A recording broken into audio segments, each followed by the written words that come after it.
Entonces, vamos aquí ya, presentación, listo. Vamos entonces a empezar con nuestro módulo 1 para ir avanzando.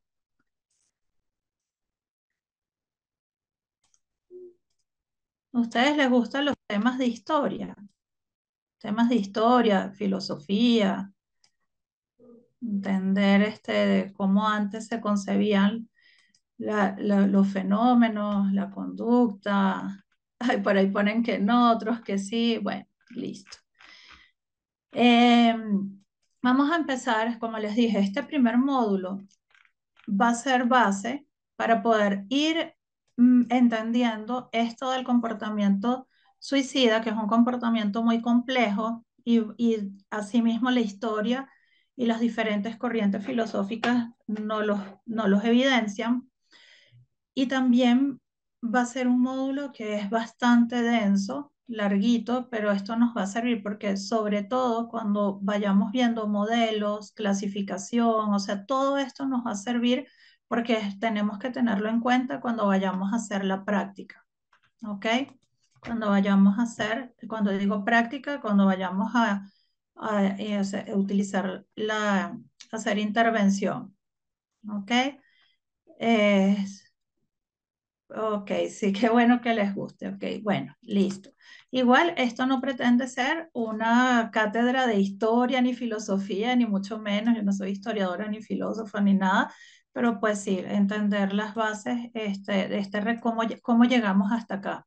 Ok, cómo llegamos hasta acá. Y a veces uno se pone a analizar y dice, wow, todo cómo va teniendo sentido y cómo hemos venido heredando marcos epistemológicos, hemos venido heredando formas de pensar que pensamos que surgen de la nada y no han surgido de la nada. Bueno, el suicidio no es un tema propio y exclusivo de alguna disciplina en particular. Empecemos por ahí, ¿ok? Chicos, ya las diapositivas las pueden adquirir, pero pregúntenle a Iván o a Joaquín. Aquí arranco y ya, si me interrumpen, que sea porque, profe, no oigo, se fue el audio, qué pasó, para hacer ajustes, ¿ok? Pero arranquemos acá. El suicidio no es un tema que es exclusivo de una disciplina o en un área de conocimiento única, ¿ok? Hay muchos puntos de vista que pueden ser antagónicos y puntos de vista que a veces también pueden ser imposibles de conciliar. Si nos vamos a nivel filosófico, digamos, la filosofía fue la primera, digamos, en ocuparse del suicidio de manera crítica. Se empezaba todo un cuestionamiento y formulación de preguntas sobre qué lo causaba, las implicaciones, problemáticas. Empezaba a ofrecer ese conjunto de saberes y que pretende establecer racionalmente principios generales para organizar el conocimiento de la realidad y darle un sentido a ese obrar humano, que en este caso es la conducta suicida. Hay varias filosofías, no una sola, varias filosofías y por lo tanto diferentes formas de hacer filosofía y de conceptualizar el suicidio. Vamos a hacer un recorrido histórico a través de los diferentes pensamientos y reflexiones de pensadores hasta llegar a la psicología, ¿ok? Hasta hoy día, ¿no? Si nos vamos a la antigua Grecia, Platón, haciendo referencia a los diálogos en la apología de Sócrates y Fedón, Platón relataba el proceso de esa condena a muerte tan conocida y suicidio de su maestro Sócrates. Recuerden, Platón fue alumno, discípulo de Sócrates, y bueno, Platón hace toda una análisis y disertación sobre esto, sobre lo que sucedió a Sócrates, y en esos diálogos en la apología de Sócrates se encuentra que hay argumentos que justificaban el suicidio. En la apología de Sócrates se relata que habían tres ciudadanos que acusaban a Sócrates de corromper a la juventud con sus enseñanzas, de insultar a los dioses e introducir nuevas divinidades en la ciudad. Y Sócrates es llevado a un juicio y decide, como se acostumbraba en aquellos tiempos, ser su propio defensor ante jueces y espectadores, y es condenado injustamente y a beber la cicuta y así poder morir por suicidio, él mismo. ¿ok?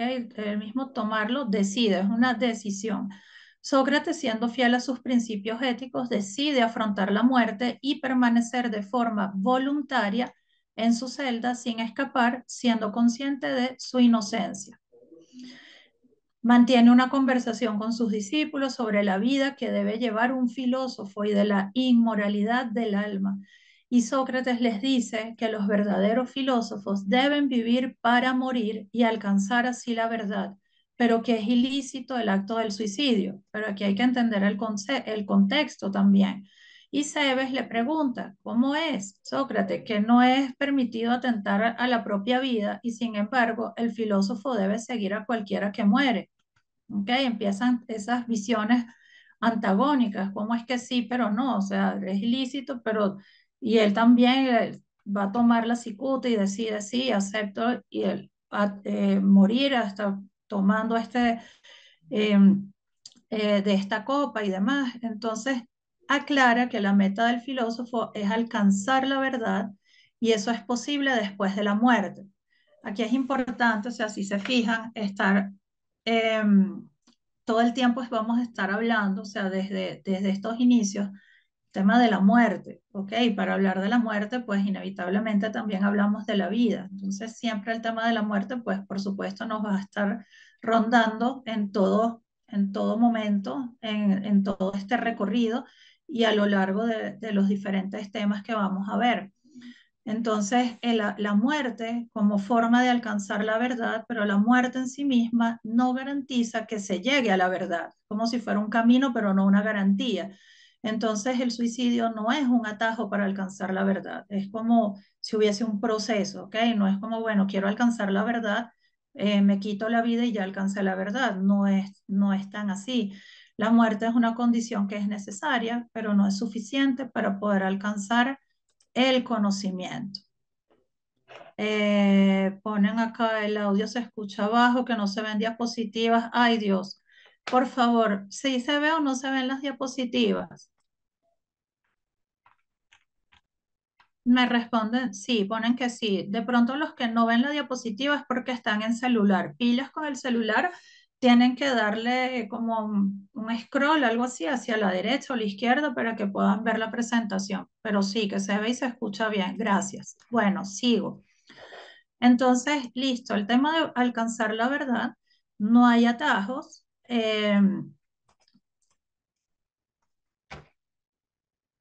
Y fíjense esto que se plantea, ¿ok? El que nos puede hacer hasta pensar que aquella persona que haya filosofado a lo largo de su vida podría adquirir un conocimiento y con la llegada de la muerte alcanzar la verdad. Cuando la persona adquiere ese conocimiento, puede suicidarse si lo desea. Controversial, ¿no? No sé qué opinan ustedes, pero pues sí, es algo muy controversial. Cuando la persona adquiere el conocimiento, puede suicidarse si lo desea.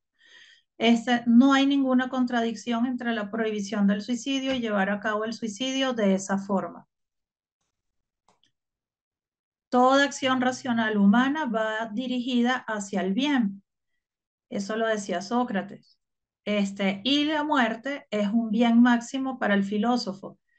Con la muerte alcanzamos la verdad, pero es ilícito suicidarse sin haber filosofado. O sea, hay una condición. No es como, bueno, si se va a quitar la vida, bueno, que entonces haya filosofado antes y hayas hecho razonamientos hacia el bien sobre la vida para ir alcanzando la verdad y poder llegar y poder decidir si se quita la vida o no. Para la vida de un filósofo como lo fue Sócrates, siempre buscó el conocimiento, siempre buscó la verdad. Quitarse la vida fue un acto justificado, entendamos el contexto y toda la narrativa que él mantenía, ¿ok? O sea, era un acto que era justificado como un bien legítimo visto filosóficamente, ¿ok? Filosóficamente hablando en ese contexto, ¿ok? Entonces, bueno, ya vamos viendo ahí cómo uno de estos pensadores nos da una visión de lo que es la muerte, la vida, el acto de quitarse la vida, etcétera. Todo aquel que cometía suicidio no merecía ningún respeto sin importar los motivos. Por eso vienen esas ideas también antagónicas.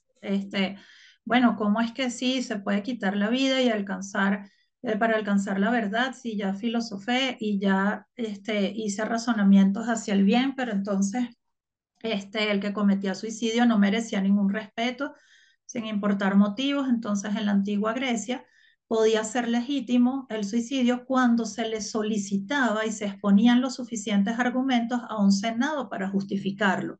Había que tener un permiso, ¿ok? Por decirlo así, era como solicitar un permiso. Entonces, eso nos quiere decir que la persona tampoco tenía como control y dominio sobre lo que fuese a hacer con su propia vida, sino que tenía que pedir un permiso y justificar frente a otros por qué iba a hacer eso, y los otros decidirían si podía proceder o no. Los argumentos eran muy variados y siempre escuchados por las autoridades griegas, porque bueno, cada quien tendría sus argumentos. No, los argumentos no serían iguales para todo el mundo. En la antigua Grecia, pues se creía que los dioses eran quienes cuidaban de nosotros y que nosotros éramos una posesión de ellos, le pertenecíamos a los dioses. Y si uno recibía señales de los dioses que indicaban que se debía cometer suicidio, eso estaba autorizado, se podía autorizar, pero pues por supuesto, como les mencioné, había que ir al juzgado, al senado y justificarlo, demostrarlo. Para Aristóteles, el suicidio era doloroso, un crimen contra la propia vida y además de ser una expresión de cobardía y deshonra personal. ¿Ok? Esto todavía hoy en día está, digamos, hay personas que han heredado, pues, o, digamos, o grupos sociales que han heredado esta visión del suicidio como una expresión de cobardía y deshonra. ¿Ok? Era un atentado también contra la ciudad y la sociedad a la que pertenecía. El, el, eh, para, lo- em, para los griegos, pues el tema es el ciudadano, ¿ok? Así como para los cristianos es el hermano, somos hermanos, para los griegos se habla de ciudadanos. El tema del ciudadano en esa época, pues era otra cosa, era algo supremamente relevante. Y fíjense esto, la postura de Aristóteles es una persona que atentaba contra su vida, que se quitaba la vida, estaba atentando también contra su ciudad y contra la sociedad a la que pertenecía. No era solamente para la persona que atentaba contra su propia vida, sino también con los demás que se veían afectados por ello. En la antigua Atenas se creía que una comunidad debía satisfacer de manera eficaz las necesidades básicas de la vida individual, y cada persona era responsable del bienestar de los individuos de la comunidad, ¿ok? Cosa que pareciera hoy en día, ¿ok? Que se ha perdido el tema de la individualidad, el tema del problema con los vínculos y la pertenencia, satisfacer necesidad de pertenencia, etcétera. Pero es algo que era relevante, era un valor, era algo importante en la antigua Grecia, ¿ok? Cada uno tenía una obligación de desarrollar al máximo sus facultades, pero era en un sentido de comunidad, ¿ok? De ciudad, el grupo. Llegamos entonces a Séneca, aquí también otra postura controversial desde la filosofía. La mejor cosa que ha hecho la ley eterna dictada por los dioses es habernos otorgado solo una entrada a la vida y miles de salidas, siendo una de ellas el suicidio. ¿Ok? Llegamos por una sola vía, pero nos podemos ir por múltiples vías y una de ellas puede ser el suicidio. En sus cartas a Lucilio, que era el procurador de Cilicia, en la carta número 70, Séneca reflexiona sobre el suicidio y sostiene que es un acto de libertad al que se puede recurrir si se presentan muchas molestias que aturdan nuestra tranquilidad. ¿Ok?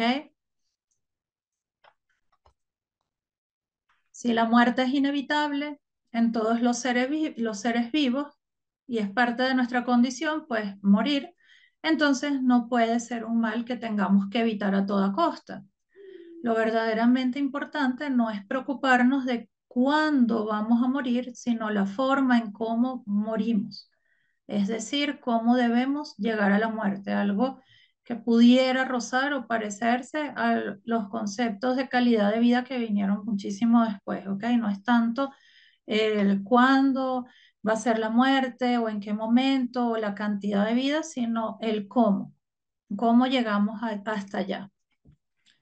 Si al hombre le da la gana de vivir o dejar de vivir, es totalmente respetable volver al lugar de donde venimos, sobre todo si se tiene un sentido para el que pretende suicidarse.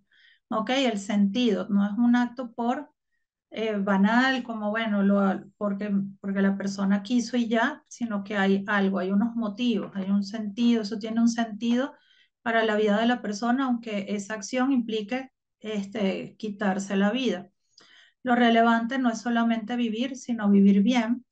Y ese pensamiento de Séneca coincide con el de Sócrates en el supuesto de que el sabio, la persona sabia, debe vivir cuando debe y no cuando puede. Si ya no se vive bien, seguimos acá con la postura de Séneca. Si no se vive bien, entonces el suicidio es totalmente legítimo y de sabios hacerlo. Es legítimo en tanto es fruto de una deliberación racional.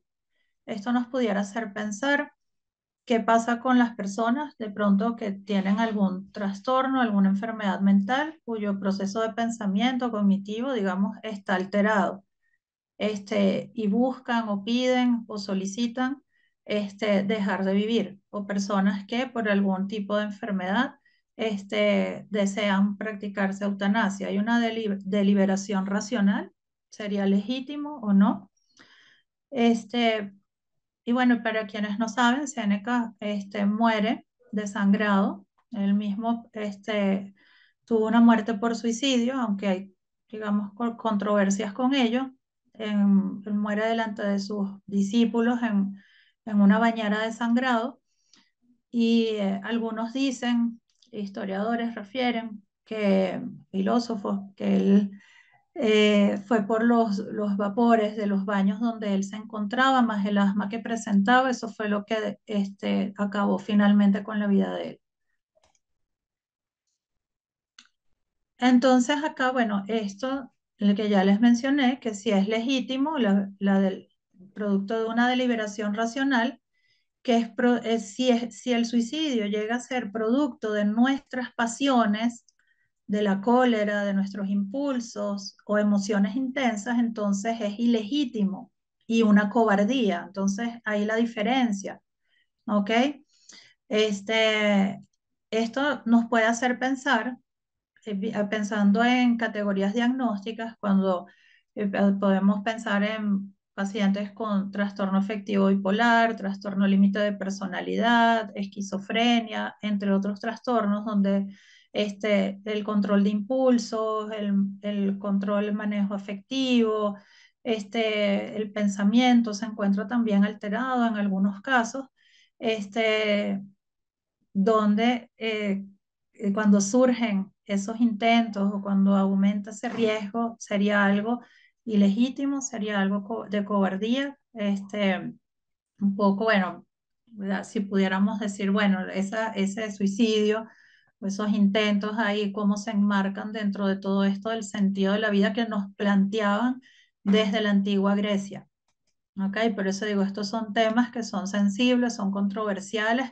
Muchas de estas bases, o sea, las venimos heredando también, algunas. Ok, lo interesante es ver, bueno, que cómo nuestra sociedad o cómo nosotros también nos hemos configurado en base a estos pensamientos que han venido corriendo a lo largo de la historia.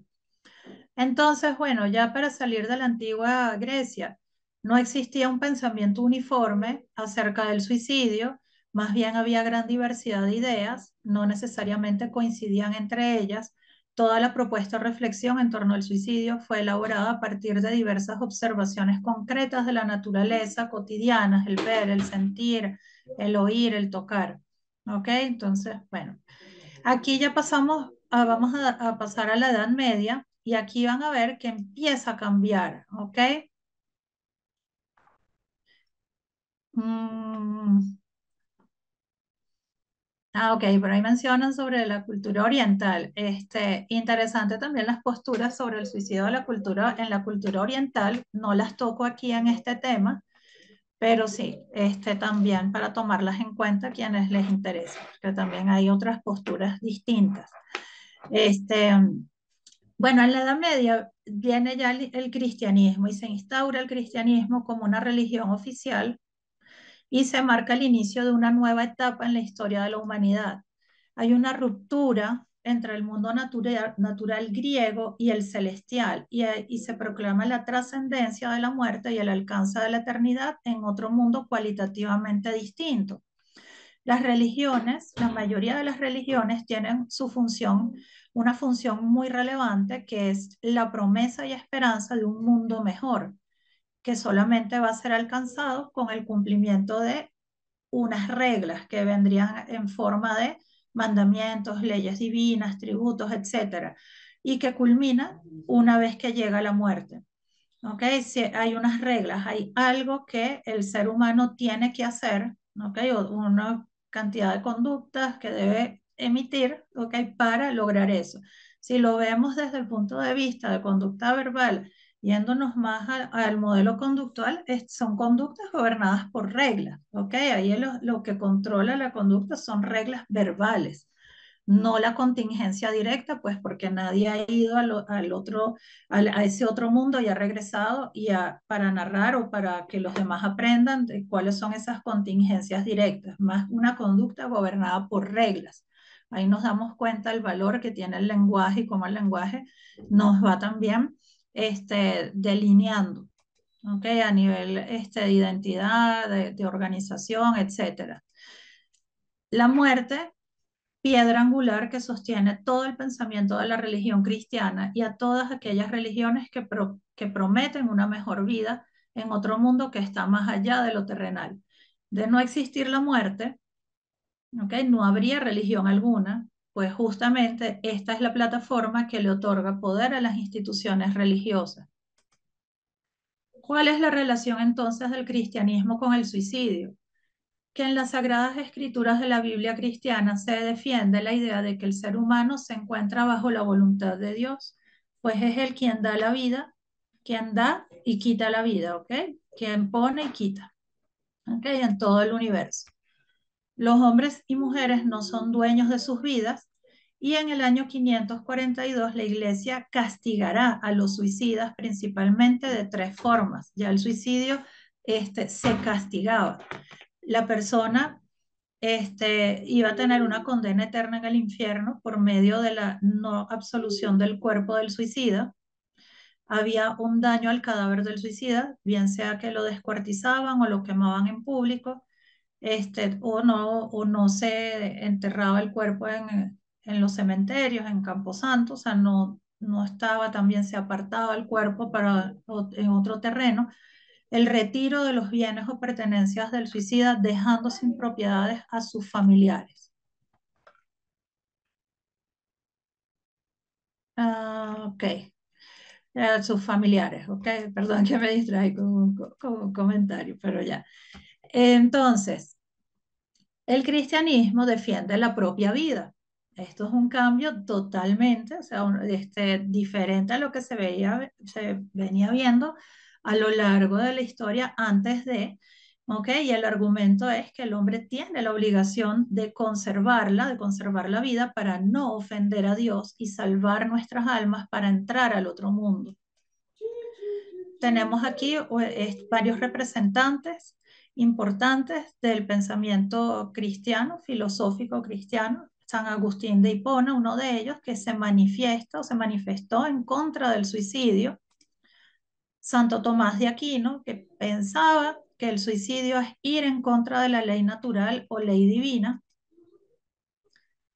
San Agustín y Santo Tomás rechazan toda forma de autodestrucción del ser humano que sea fiel a la religión cristiana. Y el cristianismo y la mayoría de las religiones abrahámicas, como el judaísmo, el islam, y incluyendo el cristianismo, por supuesto, escarmientan sobre el suicidio. Toda la sociedad europea medieval estaba sujeta por el pensamiento de la iglesia, Cualquier explicación de la naturaleza estaba vinculada necesariamente a Dios como explicación, ¿ok? Para lo que sucediera en el plano terrenal. Y aquí viene algo, cualquier conducta desviada o atípica era interpretada desde el marco teológico, a la luz, ¿ok? De la teología, ¿ok? A la luz de los preceptos cristianos.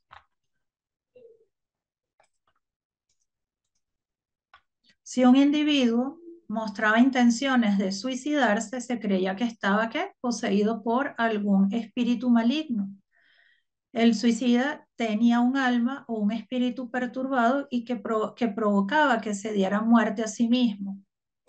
O sea, había algo externo que ingresaba al cuerpo para dañar a la persona y hacer que cometiera un acto contra su propia vida. Muchas veces es en contra de su propia voluntad, ¿ok? Algo que venía a perturbar al ser humano. Surge la demonología en la Edad Media, que es la disciplina encargada para identificar las conductas anómalas y su tratamiento adecuado. Por eso es importante el contexto, ¿ok? ¿Cuál era, digamos, el discurso, las narrativas, el conocimiento que se tenía en las diferentes épocas, ¿ok? Cómo se entendían las conductas, cómo se entendía el universo, cómo se entendía la sociedad, qué era lo bueno, qué era lo malo. Entonces, acá entendiendo el contexto, pues surge esta disciplina porque había que hacer algo, ¿sí? Si se cree que hay espíritus, demonios que dañan el alma de la persona, que hace que cometa algo en contra de los preceptos de la palabra divina de Dios, entonces hay que hacer algo. Como siempre, el ser humano busca algo, o sea, hay un problema, busquemos una explicación y luego una solución. Entonces aquí, bueno, surge la demonología para poder identificar esas conductas anómalas y ofrecer un tratamiento. Y vemos también identificar conductas anómalas. Nosotros también hoy en día cuando atendemos a un paciente o un consultante, ¿qué hacemos? Identificar, evaluar, ¿ok? Evaluar, entender por qué la persona hace lo que hace para poder ¿qué? Ofrecer un tratamiento. En la Edad Media lo hacían a través de esto, usando la demonología y estudiaban la naturaleza de esos demonios. Y a partir de la demonología se dio origen a la dicotomía del comportamiento normal y anormal. ¿Ok? Cosa que de pronto no estaba con esos términos en ese momento, pero que fíjense cómo estos términos normal anormal todavía forman parte de nuestro imaginario social, al hablar de conductas que son extrañas, que se salen, que son atípicas, que no son las esperadas, que son comportamientos o conductas problemas o socialmente inadecuadas. Entonces había esto de la dicotomía normal-anormal. Esto lo heredamos más tarde desde la medicina, especialmente la psiquiatría moderna, lo normal versus lo anormal. ¿Ok? Cuando se hacen los tratados de psicopatología, patología, conducta normal versus conducta normal, etcétera. Entonces tenemos que la demonología era esa disciplina encargada de explicar todas las conductas desadaptadas durante la Edad Media. Los clérigos eran los responsables del tratamiento y su solución, ¿ok? Eran ellos los que hacían algo para solucionar. Y el tratamiento cura, pues como muchos sabrán, eran castigos físicos, tortura para expulsar esos espíritus demoníacos.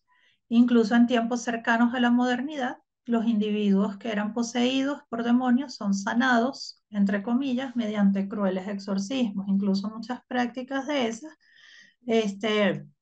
también influyeron bastante en esos en los inicios este, de la, de la medicina, especialmente hacia la salud mental.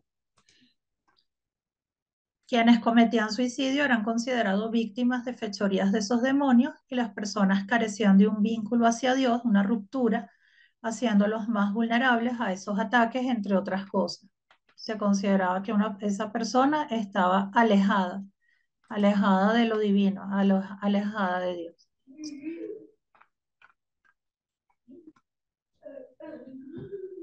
A ver.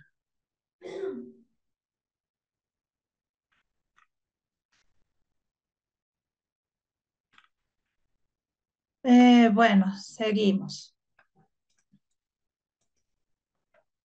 Finales ya del siglo XVI y principios del XVII se empezaron a abandonar esas explicaciones acerca de esas supuestas posesiones demoníacas y empiezan las interpretaciones de las conductas anormales, pero ya centradas en causas biológicas.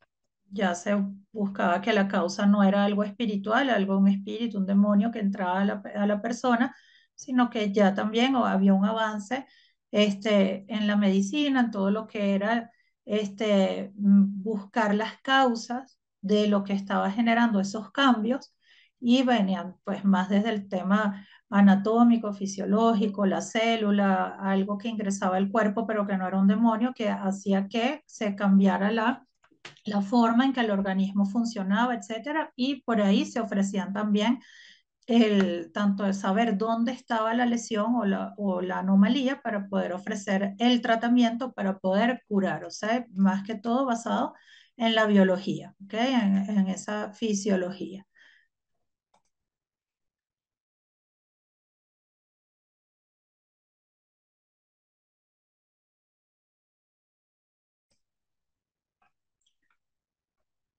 Alejarse de Dios trae consecuencias, o qué sería lo denominamos oscuridad en psicología. No entiendo mucho la pregunta, pero voy a seguir por acá porque no me interesa quedarme tanto en este tema, sino más bien de poder ir avanzando. ¿Sí? Vamos avanzando y podemos ir disertando un poco más adelante. Ya llegando a la modernidad, tenemos a David Hume, que para él el suicidio es un asunto del que no se puede derivar una visión negativa. Vemos ahí otra contraparte, ¿ok? Vemos otra visión antagónica. Todo lo que hagamos es una extensión de las mismas leyes a las que se somete todo lo creado por el Todopoderoso. No hay una violación alguna si el hombre comete suicidio porque es una creación de Dios al igual que sus leyes divinas. Como bueno, estamos aquí bajo estas mismas leyes, pues es permitido que no hay nada mal, ¿ok? Esa es la visión de David Hume. Si conservamos la vida propia o decidimos acabar con ella, es algo que únicamente nos incumbe a cada uno de nosotros. Y eso no puede ser una ofensa a Dios, era para él, no era una ofensa a Dios. Entonces el suicidio no es de ninguna manera un pecado y esa acción puede estar libre de cualquier culpa. Aquí ya se hablaba de personas con antecedentes de intentos de suicidio y ya había también una condena social, ¿ok? Enmarcada en la legalidad en muchos casos. Las personas que intentaban quitarse la vida eran enviadas lejos de la sociedad porque podían ser un peligro al tratar de imitarse entre la población. ¿Okay? Ese aprendizaje por observación, aprendizaje vicario, ese modelamiento, eran personas riesgosas y era mejor sacarlas de la sociedad. Y pues y sabemos que si hay algo que afecta bastante al ser humano, pues es el ser execrado, es el ser apartado, el dejar de pertenecer al grupo o al sistema en el cual estaba incluido. Algunos eran recluidos en cárceles junto a verdaderos criminales, porque el suicidio se catalogó en la modernidad y se igualó como un acto delictivo. Entonces vemos cómo se va pasando también de alguien que estaba poseído, que estaba alejado de Dios, a ser ya un criminal. ¿Ok? Era un delito. Las personas suicidas dejarán de ser pecadores para pasar a ser criminales. ¿Ok? Ya en la Edad Media, bueno, eran pecadores alejados de Dios, algo habían hecho, o si lo hacían era porque Si lo hacían, ya cometían un pecado, ¿ok? Por tomar la vida en sus propias manos y no dejarla en manos de Dios, pero aquí ya eran criminales, lo que antes era un encargo de la iglesia, ahora era delegado del área jurídica y legal. Ya no era la iglesia, los cleros quienes hacían los exorcismos y que sacaban los espíritus y trataban de mejorar a la persona, sino que aquí ya era el ámbito jurídico. Montesquieu, él consideraba que el suicidio no se debe tratar como una terrible consecuencia de demencia o locura, debería ser atendido como un problema con sus propias características complejas. Aquí ya de pronto hay como un asomo de, bueno, la complejidad de lo que se está tratando y de que no necesariamente la persona que comete el acto es alguien es porque estaba demente o tenía algún tipo de locura, como se le llamaba en esa época. Se asumía que era amplio el espectro causal del suicidio. Aquí tenemos así esos primeros pasos que cuando lleguemos a avanzar en este mismo módulo vemos todo esto, el espectro causal y aún así en la clasificación de las conductas suicidas es un espectro, ¿ok? No es una sola, es un espectro, ¿ok? Ya ahí la vamos a ir viendo más en profundidad. No debería ser susceptible de castigarse, ¿ok? A la persona que intentaba hacerlo, legalmente en ningún caso, ¿ok? No se debería castigar. Luego tenemos la visión de Schopenhauer, que veía más el suicidio como una manifestación de plena libertad del individuo que se lleva a cabo con un verdadero sentido de la vida. Es una forma de detener el sufrimiento y el dolor.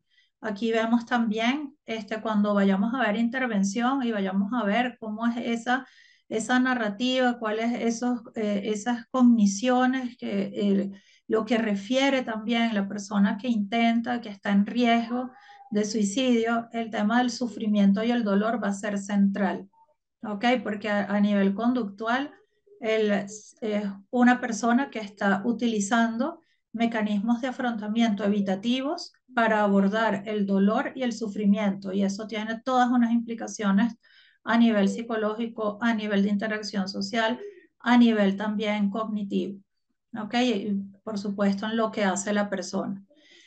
Schopenhauer nos dice que la persona que se suicida es la que mejor entiende el significado de la vida. Esto también puede resultar así como, uy, que suena como medio contradictorio, como que se quiere quitar la vida, pero entiende el significado de la vida y se la está quitando. Eso porque rechaza todo lo que atente contra ella, pero toma la decisión porque no puede vivir la vida como debería, ¿ok? A ver, de vivirla, ¿ok? En todo caso, ya hemos visto a lo largo de todo este recorrido el tema de la noción de libertad en algunos de estos pensadores, el tema que hay detrás es una decisión, una elección que hace la persona. Aquí se contrapone el tema de que, bueno, si es mi vida, o sea, o cada hombre hace lo que quiera o lo que desee y decida con su propia vida, ¿ok? Lo cual, bueno, conlleva también toda una cantidad, toda una serie de concepciones, preceptos, etcétera, porque, digamos, eso apenas es como la punta del iceberg, ¿ok? Este, pero en todo caso, es ese sufrimiento, ese dolor que tiene la persona. El suicida hace un doble movimiento, opta por morir al mismo tiempo que aprecia la vida y valora la vida. Se comete el suicidio porque se reconoce el valor de vivir, porque se comprende que no se consiguió, es decir, no se consiguió vivir de la forma o de la mejor manera. Como no se vivió lo que se debía o lo que se esperaba vivir de la mejor manera, pues el suicidio sería para Schopenhauer algo de una elección libre y sería completamente entendible, ¿ok? No necesariamente condenable. Podría considerarse un acto de rebeldía intelectual y emocional extrema. Con Schopenhauer, el suicidio sería el acto más sublime del querer del ser humano un acto de total sumisión a la voluntad de vivir, nunca su negación. Pasemos ahora con ya mediados del siglo XIX con Charles Darwin.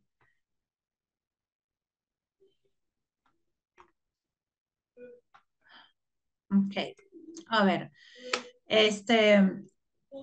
con Darwin, pues el suicidio era un acto que se opone a la lógica de la naturaleza de los seres vivos.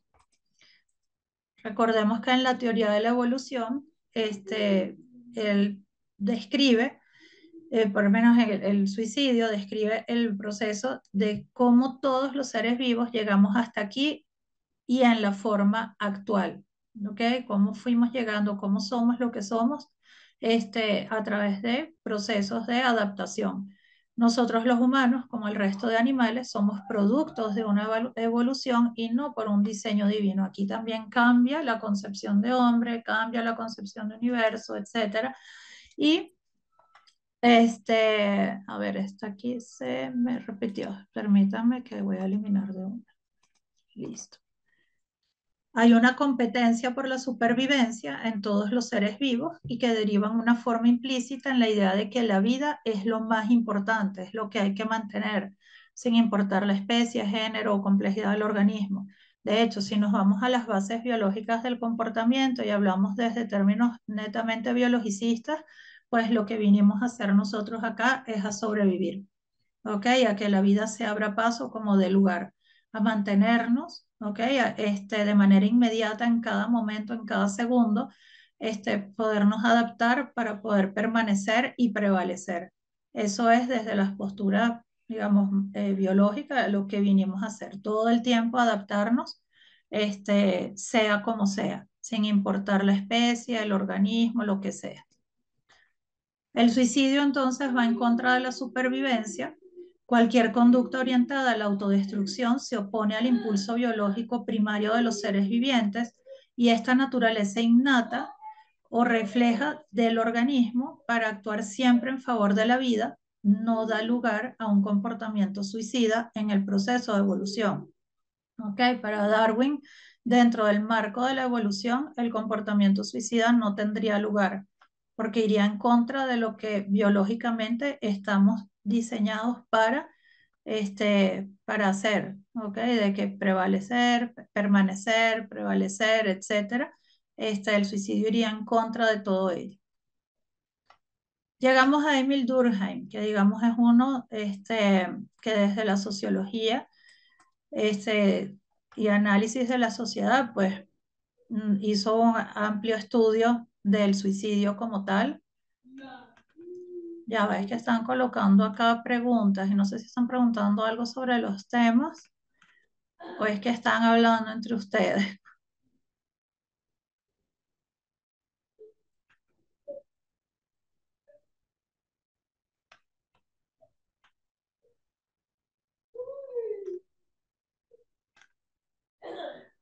No, yo no puedo cerrar el chat, no. Pero yo les advertí, chicos, yo les dije o les anticipé, yo les anticipé que este tema iba a ser, que el módulo inicialmente es denso y es extenso. Entonces, están anticipados. Aquí está el que quiere, así de una. Aquí ya estamos hablando de decisiones, ¿ok? Decidan, quieren seguir en el tema, ¿no? Bueno. Vamos acá con Durkheim. El suicidio es un fenómeno sociológico y no uno puramente individual. Ok, aquí ya no es solo el individuo, veíamos también a lo largo de todo este recorrido, pues que todo era el individuo, pero aquí se empieza a dar con Durkheim mucha relevancia y a reconocer la sociedad, el entorno, ok, el dónde está inmersa la persona. Durkheim hizo una obra llamada El suicidio, donde menciona que todo acto suicida es el resultado de perturbaciones de dependencia con la sociedad. ¿Ok? Perturbaciones de dependencia con la sociedad y por consiguiente se trata en principio de un evento social. ¿ok?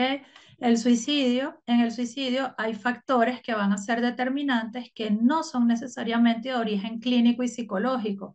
Por eso yo les decía, es que esto es un fenómeno muy complejo y que no es de una sola área en particular.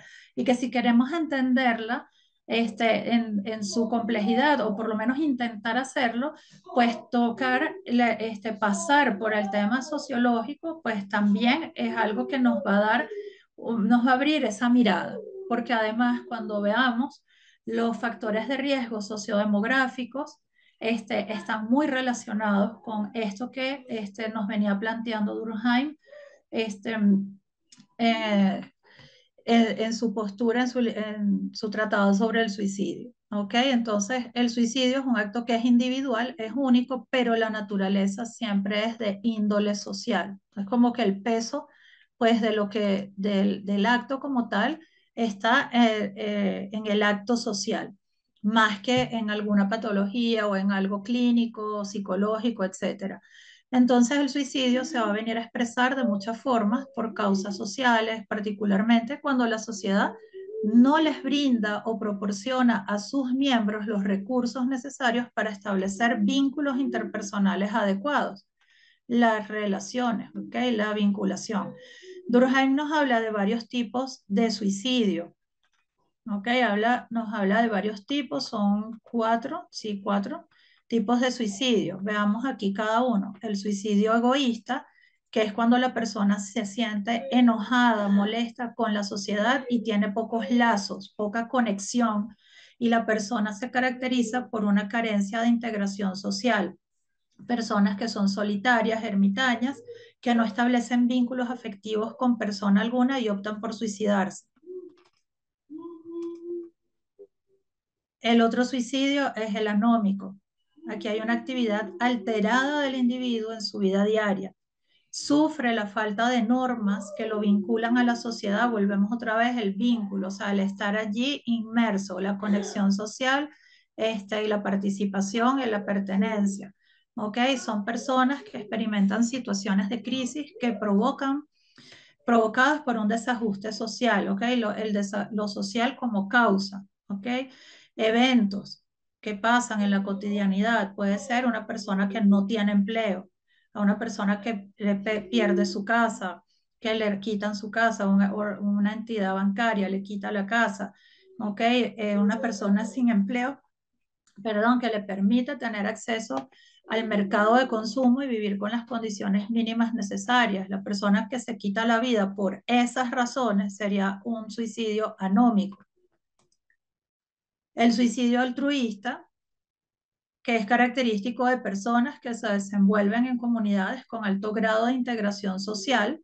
¿Ok? Aquí es lo contrario, la persona está integrada, hay un grupo cohesionado. El individuo, al estar excesivamente unificado a su comunidad, se suicida por ella, ¿ok? Sin que le importe perder su identidad. Es como un sacrificio. Son, por ejemplo, pilotos japoneses, los kamikazes, soldados patriotas que prefieren morir por su país antes que traicionarlo, o cuando una persona sacrifica su vida, queda como un héroe, ¿ok? Por la vida de alguien más o de un grupo. Ese es el suicidio altruista para Durkheim. Y el suicidio fatalista es cuando las reglas morales, religiosas, económicas a las que está sometido el individuo son muy crueles como para que éste abandone la situación en la que se encuentra, una situación como de atrapamiento. Está allí y las personas consideran que la situación no va a cambiar, que son incapaces de poder cambiar e influir en ella y es una condición parecida a la esclavitud. Por ejemplo, suicidios de obreros que son explotados en su jornada laboral. Aquí, a pesar de que son una postura orientada en la interacción social, podemos ver, de pronto para los que son clínicos, ver similitudes con algunos síntomas de lo que hoy se describe como depresión a lo largo de estos tipos de suicidios que les he venido relatando. El tema de la cognición, la percepción del entorno, del sí mismo y del futuro. Si lo vemos desde la tríada cognitiva del modelo de Beck sobre la depresión. Entonces, siguiendo con Durkheim, él describe y explica las causas externas a los individuos, ¿ok? Lo externo, acuérdense que igual, esto que yo les digo de lo clínico, que hice como ese paréntesis, es porque, bueno, lo veo a la luz de pronto lo que uno, el saber, pues, de que uno ha adquirido, pero, digamos, el Durkheim, pues, se enfocaba más en los factores externos. ¿Ok? En esos movimientos, en lo social, ¿ok? El factor económico, clima, geografía, participación de instituciones religiosas y políticas, etcétera. Esos factores externos eran era lo social, que eran más propias este, que de la individualidad de la persona suicida. ¿Ok? Era lo que podía estar influyendo allí en esa persona que decidía quitarse la vida. Finalmente, pues Durkheim establece o propone que la profesión, el oficio o el trabajo satisfactorio como un medio de posible solución para poder favorecer la integración del individuo y la sociedad, o sea, el trabajo como un medio para una actividad laboral placentera puede promover el éxito personal y generar el sentido de permanencia en la sociedad. Sentido de permanencia. Para nosotros los seres humanos, la permanencia y el pertenecer es central, ¿ok? Como individuos o como especie configurada, que se configura y se organiza socialmente. Albert Camus plantea que el hombre debe aceptar su estado y nunca evadir la realidad, y por eso el suicidio siempre debe ser la última salida. Ya llegando al siglo XXI, vamos acá. Eh, Ya llegando al siglo XXI, pues aquí ya nuestra concepción actual la vamos a tener enmarcada entre la psicología y la psiquiatría, porque a la par de todo este avance histórico, pues las ciencias como la psiquiatría, la psicología, pues fueron avanzando también en todo lo que era la explicación de la conducta y las conductas, entre comillas, anormales o desviadas del ser humano. En el caso del suicidio, pues se plantea que es una enfermedad mental. Inicialmente se planteaba como una patología, un comportamiento anormal que va en contra de la salud y el bienestar.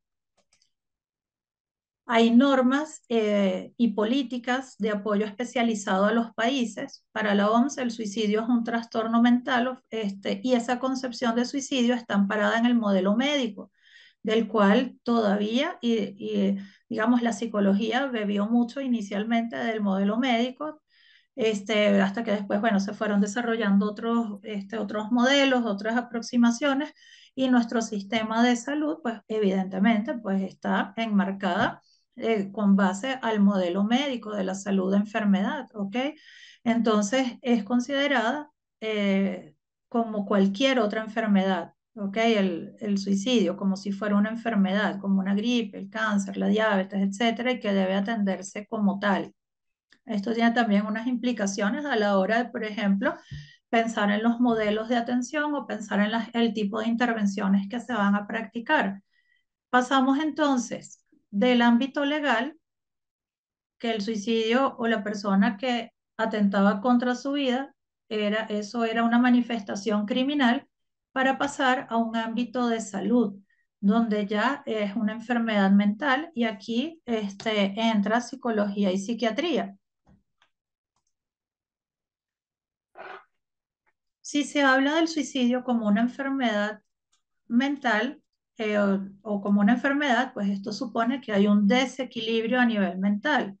Y entonces, ¿cuál es la tarea actual tanto de psicólogos como de psiquiatras? Es encontrar esos desperfectos del aparato psíquico, qué es lo que está funcionando mal, o los síntomas patógenos que aparecen en cada persona, ¿ok? Que atenta contra su vida, para poder determinar cuál es el tratamiento adecuado antes de que cometa suicidio, es decir, prevenir, la prevención.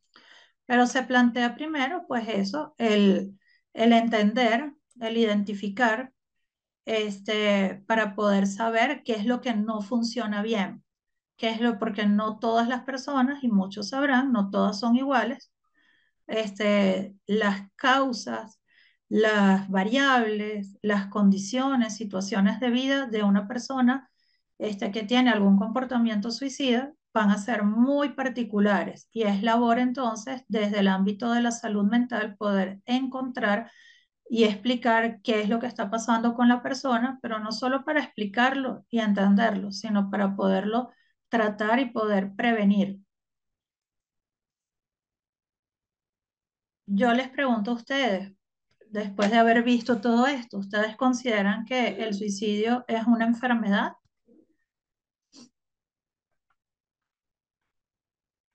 Un poco para que piensen, para reflexionar.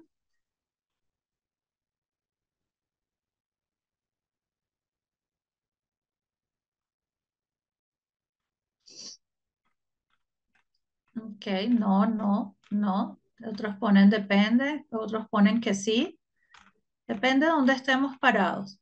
Cuando veamos los modelos, pues dependiendo del modelo que se escoja o que se tenga de base para poder hacer la atención o el abordaje, pues así será la consideración de si el suicidio es como una enfermedad o es solamente un síntoma o una conducta más de un espectro más amplio o patrones de comportamiento de una persona. Exacto, y pone gente sana que se suicida, exacto. Un desajuste, una patología pudiera estar asociado a una patología.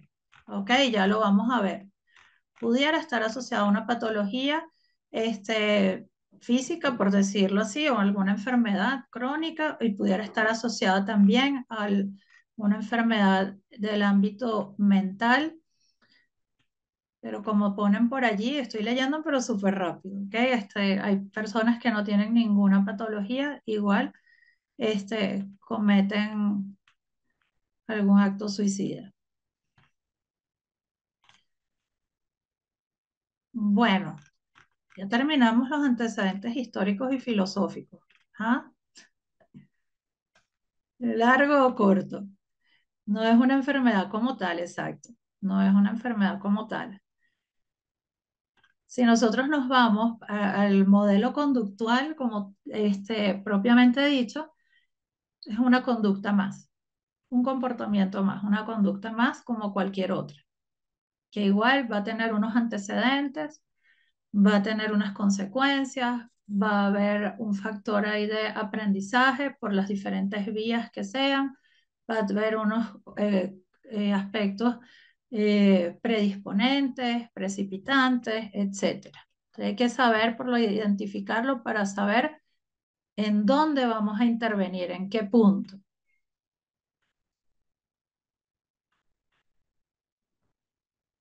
Bueno, voy a ir avanzando. Eh, Como una salida, sí, por ahí colocan el suicidio como salida, sí, eso va a ser central. Ahorita yo les mencioné algo hace ratito de los patrones de conducta evitativos, un estilo de afrontamiento evitativo. ¿Evitativo de qué? ¿Qué creen ustedes que está evitando una persona que tiene cualquiera de este tipo de conductas suicidas? O que intenta cometer suicidio o que consuma el suicidio. ¿Qué estaría evitando? Ponen ahí su realidad, el sufrimiento, el dolor, sentir, exacto, el dolor y el sufrimiento. Eso va a ser clave para cuando vayamos a hacer trabajo terapéutico. Culpa, ponen ahí, sí, puras emociones difíciles, difíciles, negativas. Eso va a ser clave para el trabajo con nuestros consultantes.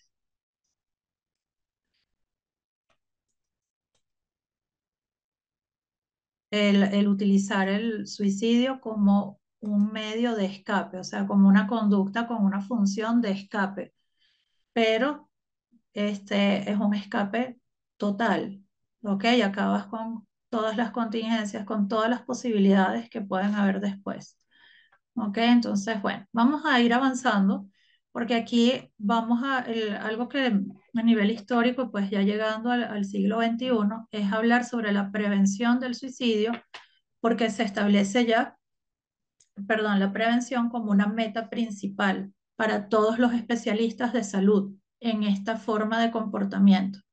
Incluso, aquí lo menciono como desde el ámbito de la salud, pero también si nos vamos a otros aspectos o ámbitos de la sociedad, pues también hablaríamos de prevención, ¿ok? Se habla de prevenir el suicidio. Entonces, eso de la prevención, pues lo vamos a ir tocando en otros temas, en otro módulo, ¿ok? Pero esto es en lo que muchas veces, en lo que se está centrando las intervenciones, la detección temprana, es prevenir, ¿ok? Prevenir, que no es lo mismo que predecir. Ya lo veremos más adelante.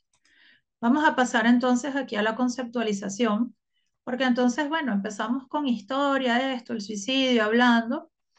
Entonces, pues necesitamos conceptualizar y clasificar a qué nos estamos refiriendo con conductas suicidas, porque se habla en términos de comportamiento suicida, conducta suicida, suicidio, espectro suicida, etcétera.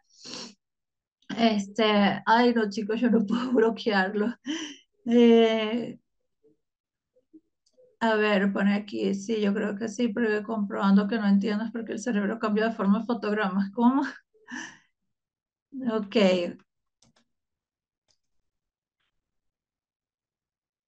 ok, ahí mencionaron homicidio. Vamos a ir con eso también. Y de una les adelanto.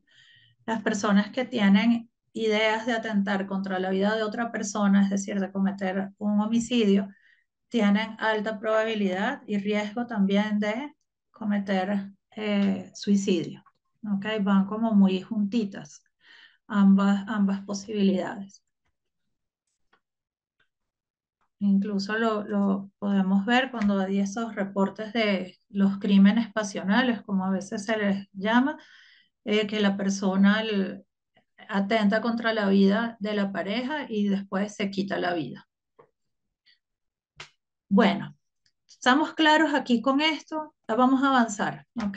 Estamos claros que definitivamente el suicidio es un fenómeno complejo, multidimensional, relacional, o sea, no es solamente de un individuo, exige el análisis de numerosos y distintos factores y está rodeado y ha estado rodeado siempre de mitos y de silencio, de tabú. Además que como está asociado, o sea, implica la muerte también ha sido uno de los temas tabú a lo largo de la historia y las concepciones y, bueno, todo lo que se pueda decir al respecto, pues también rodeado de mitos, de silencio, del no saber, porque son conductas complejas y el no saber cómo abordarlas. El suicidio es un serio problema humano con múltiples causas, factores y múltiples niveles de análisis. Siempre ha sido un fenómeno problemático, ¿ok? Eso tenemos que tenerlo en cuenta, ¿ok? Siempre el suicidio ha sido, no es que es ahorita, siempre ha sido un fenómeno problemático. Ya lo vimos en la breve reseña histórica y posturas filosóficas que les mostré, tema problemático, difícil de comprender y difícil de intervenir, ¿ok? Es bastante retador desde lo clínico atender a un consultante o a un paciente con este tipo de conductas. Si hay algunos aquí que ya han estado atendiendo o que han tenido oportunidad de trabajar con pacientes o consultantes con riesgo o con intentos de suicidio, pues sabrán este, que, digamos, se sube el nivel de estrés en nosotros, ¿ok? En el profesional o en el equipo de profesionales, ¿ok? Por eso es difícil de intervenir,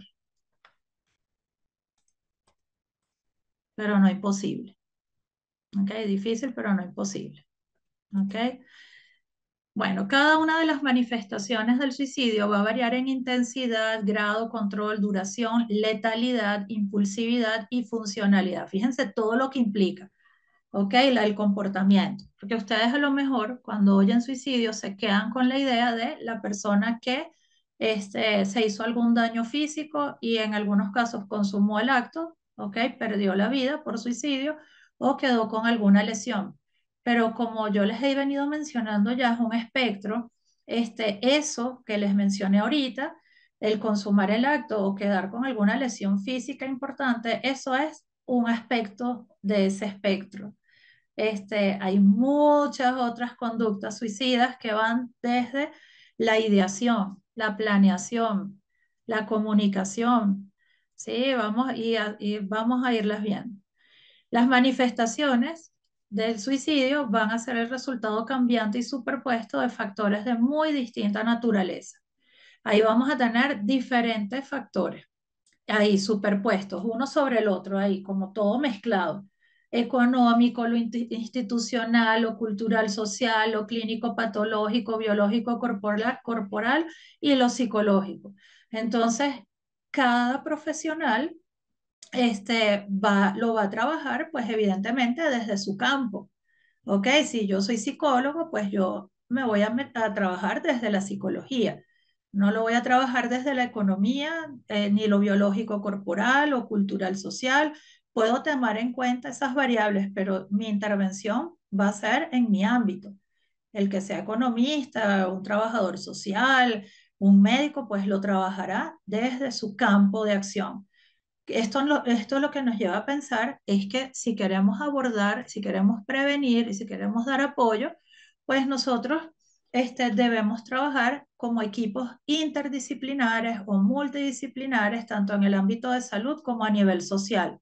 Dejarle a un solo profesional o dejarle solamente la atención a un área de trabajo, pues sería quedarnos con un pedacito nada más y no abordar todo en lo integral que es el ser humano.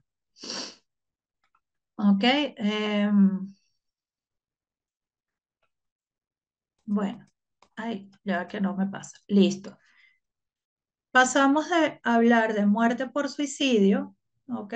A pasar a amplio espectro, o sea, hablar del espectro, que van a ser conductas que pueden estar presentes desde la ideación, desde que la persona lo está pensando, que tiene la idea, hasta la planificación, ya es un paso a paso, ya hay una intención y hay acciones que son ese paso a paso, paso uno, paso dos, paso tres, y la decisión última de llevar a cabo el intento suicida hasta la comunicación suicida y la muerte por suicidio. Personas que comunican, avisan, dan señales. Esas señales son comportamientos, muchas veces sutiles que el entorno no se da cuenta y otras veces no. ¿Ok? Eso es lo que también hace que se genere también mucho estrés y presión en el profesional de cualquier ámbito, no solo el psicólogo o el psiquiatra o el médico, de cualquier ámbito, hasta la familia, cualquier persona que esté trabajando, que esté atendiendo, acompañando a una persona que tiene riesgo de suicidio, pues es eso, es como, bueno, el no saber el- si hay señales que son muy sutiles, otras que van a ser más visibles, más evidentes, otras que no. ¿Ok? Y eso también hace que se sienta un poco depresión, pues en los casos, y por eso ustedes ven que hay mucho eh, temas de manejo de riesgo, de evaluación del riesgo, minimizar el riesgo, temas también de contratos, acuerdos informados, acciones que se tienen que llevar para también protección legal, etcétera. Porque, bueno, tiene todas unas implicaciones de no saber, bueno, hasta qué punto la persona sí lo puede o no puede cometerlo. Por eso hay que entender los factores predisponentes y los de riesgo. Entonces, es un comportamiento humano al que le vamos a aplicar la misma comprensión que al resto de comportamientos, ¿ok? Como un comportamiento más. No es que hay que es algo diferente, es un comportamiento más, tiene otras complejidades. La conducta suicida, aun cuando teniendo en cuenta su naturaleza, es un comportamiento humano más. Y la conducta es un comportamiento humano más, como ya les estoy diciendo, va a estar sujeta a procesos de aprendizaje, influencias ambientales, de la conducta interna también, de esa conducta encubierta, los pensamientos, etcétera, etcétera. Entonces, un comportamiento que se soporta sobre dos pilares. Primero, el nadie quiere morir, nadie quiere sufrir. ¿Ok? Ahí lo que algunos de ustedes mencionaban, el tema del dolor y el sufrimiento. Entonces, aquí tenemos esto de, bueno, el, por un lado, no querer morir, pero tampoco querer sufrir. ¿Ok? Pero resulta y acontece que parte de nuestra condición humana es el dolor y sufrimiento. ¿Ok? Eso forma parte de todo este proceso pues, de adaptación, de vida, etcétera, etcétera. Que hay condicionamientos sociales, sobre todo en estas últimas décadas, sobre todo de vivir, de la felicidad, de gestionarse a uno mismo, de ir avanzando, que si la autorrealización, de tomar esos pequeños atajos para lograr y alcanzar las cosas, sobre todo a nivel material, logro, etcétera, eso es una cosa, pero es que el hecho es que el sufrimiento del dolor pues van a formar parte de el día a día. Eso, como les digo, va a ser clave a la hora de trabajarlo a nivel terapéutico, porque la persona que tiene este riesgo, ¿ok? Dependiendo sus características, pues va a buscar, tiene una dificultad para afrontar y manejar el dolor y el malestar, ¿ok? El malestar inicialmente, para manejar el malestar. Puede que esté asociado a una enfermedad, puede que sí, puede que no, lo que sea, pero hay una dificultad en el manejo del malestar que ya después se verá, bueno, se va a atender, se le va a dar la ayuda más desde lo farmacológico, más desde las terapias no farmacológicas, cuál va a ser la ayuda que se va a hacer, pero cuál es, porque una persona acude a ayuda, bueno, porque tiene un malestar, ¿ok? La idea suicida, volviendo aquí a esto, al espectro, la idea suicida y el intento suicida son expresiones de un conflicto personal, ¿ok? Existencial. La persona experimenta un sufrimiento incontrolable para el que no puede, no encuentra la mejor salida y no encuentra la mejor forma de afrontarlo y la mejor salida, como decir, la mejor solución que tiene al alcance es acabar con su vida y por lo tanto acabar con el sufrimiento o por lo menos pensar en hacerlo, ¿ok? El suicidio como medio para acabar, como para salir, acabar con ese sufrimiento porque se viene teniendo un conflicto, se viene teniendo un conflicto que cada vez es más insoportable, más difícil, que tiene unas implicaciones y la persona no sabe cómo salir o cómo afrontar eso que está pasando, esa dificultad, ese sufrimiento, y la opción es acabar con el sufrimiento a como dé lugar. Ni todos los pacientes con enfermedad mental tienen ideas o intentos suicidas, ni todas las personas que las tienen presentan un trastorno. ¿Ok? Esto, por supuesto, a nivel general. Ya cada caso, pues, por eso son las evaluaciones. No todos los pacientes que tienen depresión tienen ideas o intentos suicidas. Es un riesgo, ¿sí? Es un riesgo, pero no todas van a tener ese componente, ¿ok? No todas. Hay unas patologías mentales que van a ser más susceptibles o que van, donde sí va a ser más predominante esa ideación e incluso esos intentos, ¿ok? Por ejemplo, el trastorno de personalidad límite, el trastorno de personalidad antisocial, algún trastorno del espectro de la esquizofrenia, trastornos bipolares, entonces donde va a ser como más frecuente la presencia de las ideas o el intento, pero igual va a haber variación, ¿ok? No es lo mismo una persona depresiva o que tiene depresión mayor, la idea y el intento de suicidio que la persona que tiene un trastorno límite de personalidad que al mismo tiempo está deprimida. La forma, la topografía o la manera en cómo se plantea su idea y su intento va a ser diferente. En uno puede ser, en el caso de la depresión, puede ser más hacia, incluso más razonada. Ok, ya después tocaremos eso, poco más razonada, pero en el caso del trastorno límite de personalidad, más por impulso. Y si la persona tiene algún trastorno asociado al consumo o uso de sustancias, entre ellas el alcohol o algún tipo de droga, pues los niveles de riesgo van aumentando. Es como si fuera un semáforo. Mientras más elementos haya, pues los riesgos van aumentando. Bueno, entre las personas con un diagnóstico de trastorno mental, el suicidio es un fenómeno transversal, transdiagnóstico a todas las categorías y cuadros psicopatológicos con distinta frecuencia. Un poco lo que les estaba explicando ahorita, puede estar presente como puede que no.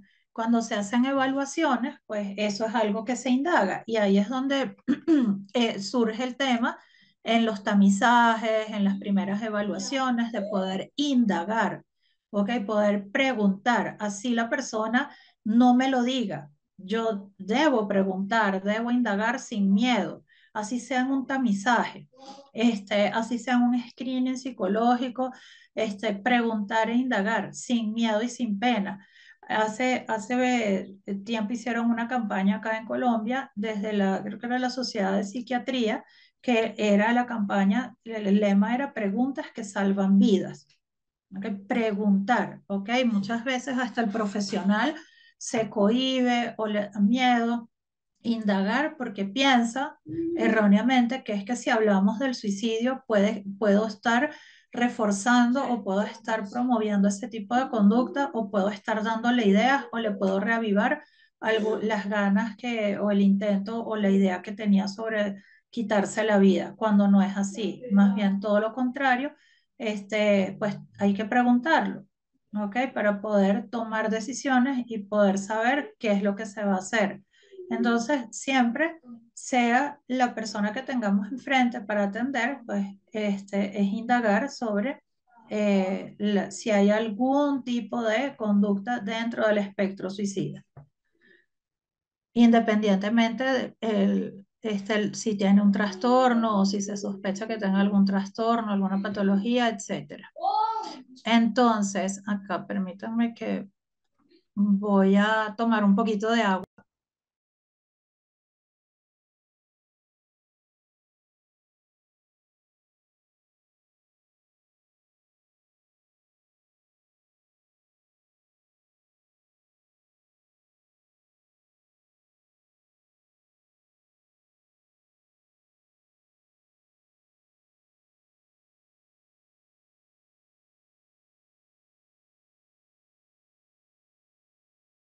Bien, voy a leer algunas preguntas de manera rápida, por si acaso hay algo ahí que también es relacionado con el tema de ahorita y vamos aclarando.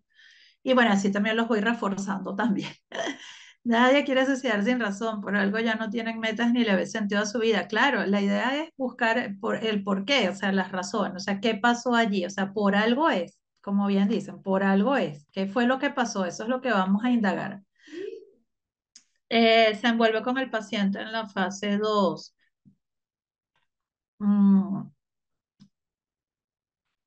Terapias farmacológicas y psicológicas.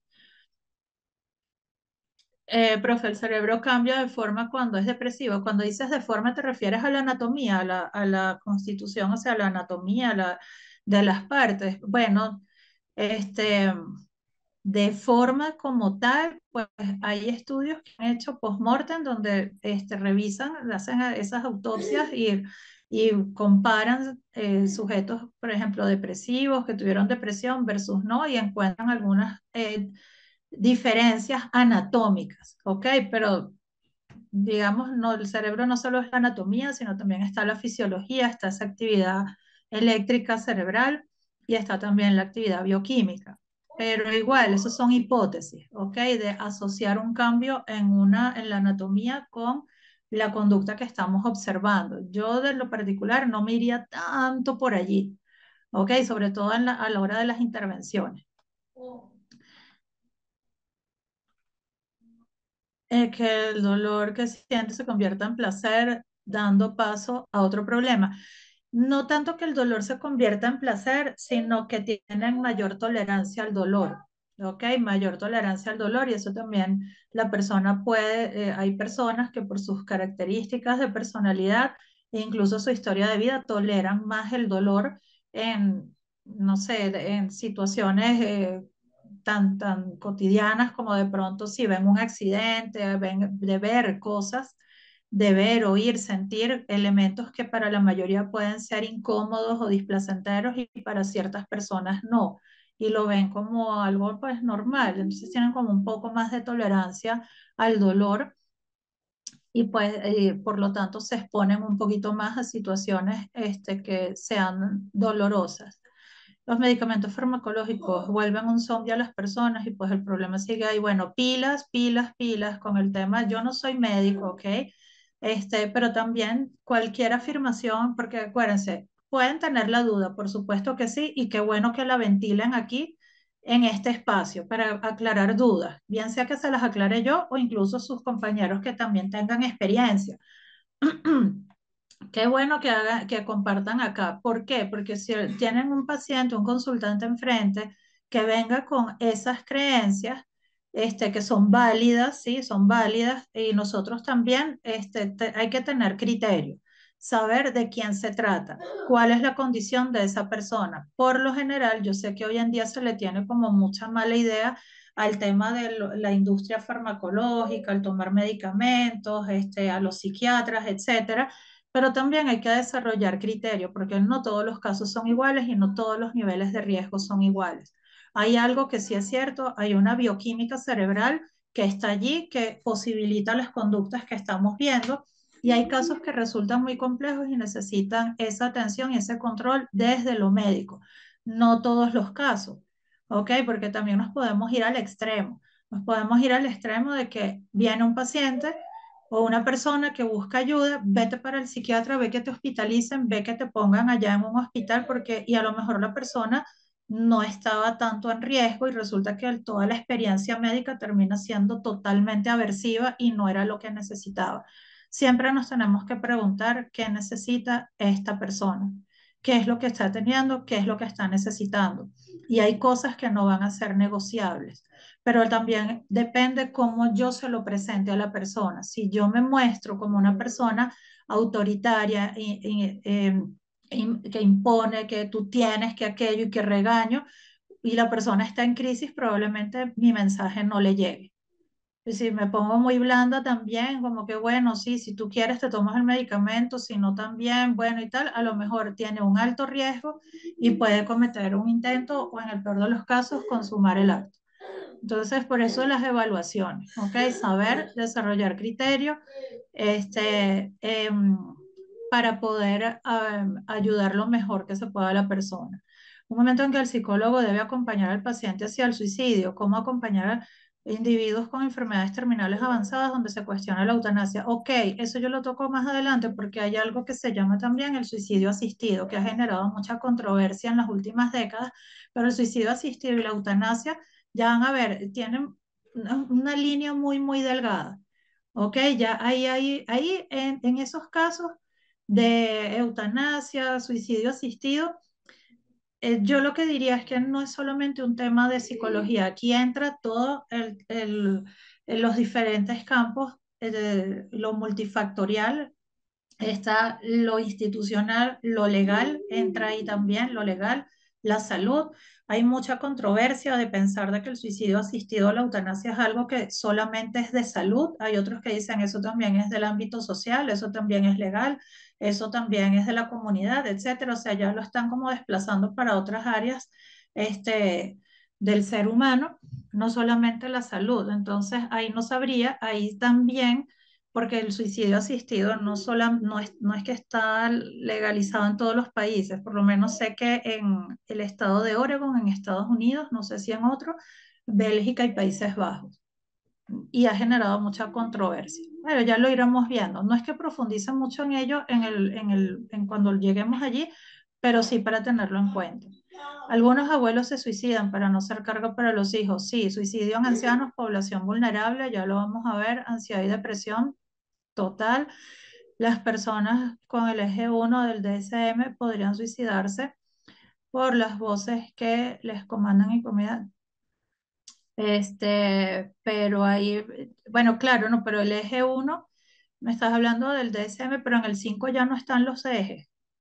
Pero entiendo, o sea, pero el eje uno ahí te referirías más a, sí, cuando hay, es que van a haber patologías o condiciones que van a ser de más riesgo, que van a haber como unas banderas rojas, ¿ok? Que cuando llegan es como pilas que la cosa está riesgosa, ¿ok?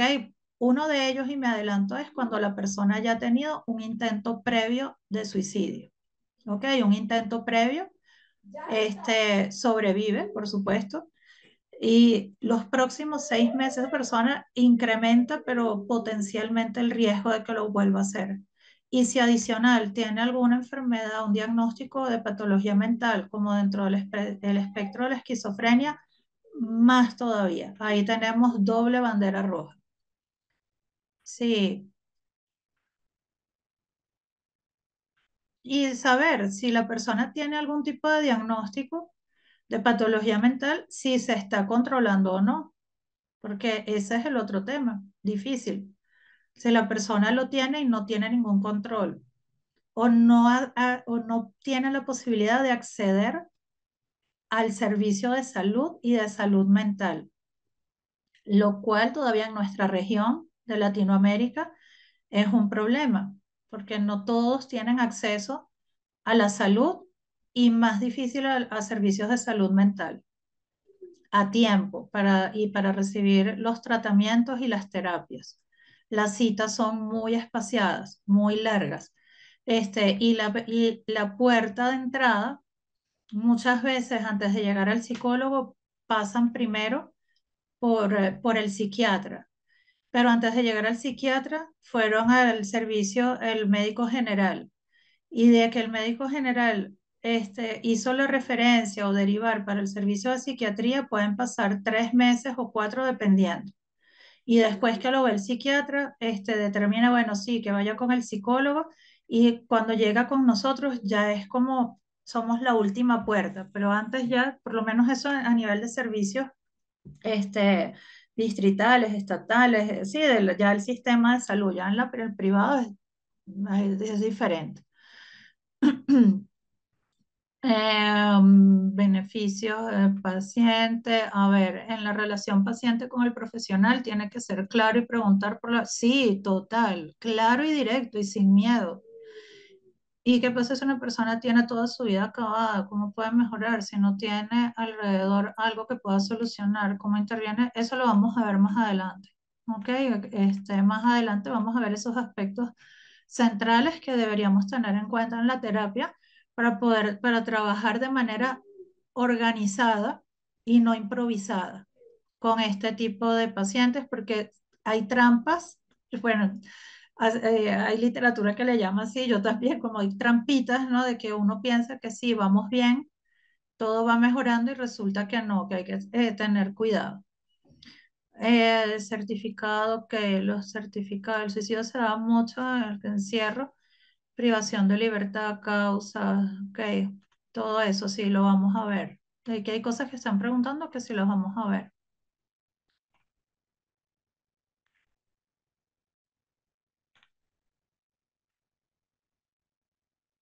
A ver, ansiedad puede influir en la decisión de una persona para cometer suicidio. Sí, si está pasando por una crisis muy alta de ansiedad y está asociada a otros factores que vamos a ver, pues por supuesto, sí.